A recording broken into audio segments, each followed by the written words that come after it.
In today's video, I'm going to teach you how to generate and export captions in Submagic. If you've been looking for a fast, reliable way to caption your videos without wrestling with complex software, this walkthrough will guide you from upload to export in just a few minutes. Start by opening your browser and going to submagic.co.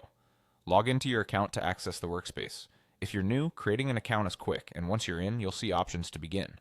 On the dashboard, click Create Project or Upload Video. Both options take you to the same place, so choose whichever you see first. Next, select the video file from your computer and begin the upload. Common formats like MP4 and MOV usually work well.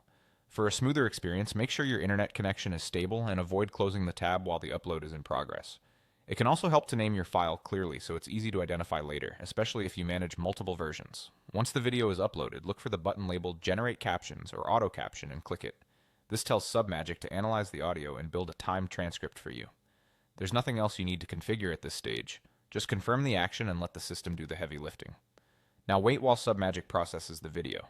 The processing time depends on the length and quality of your file. You'll typically see a progress indicator, and when it's done, captions will be aligned to your video automatically. This step is hands-off, so give it a moment to complete before moving on. When your captions are ready, it's time to export. Click Export, then decide how you want to download your results. You can export the entire video with captions baked in, which is perfect if you want a ready-to-share file where the text is permanently visible. Alternatively, you can download just the subtitle file, typically in SRT or ASS format. SRT is widely supported across platforms like YouTube, social apps, and most editors. ASS offers more advanced styling if your workflow requires it. If you choose subtitles only, keep the subtitle file in the same folder as your video and use matching names to make syncing easier in your editor or when uploading to platforms that accept separate caption files. That's the full process. Log in, upload, generate captions, wait for processing, and export either a captioned video or a subtitle file.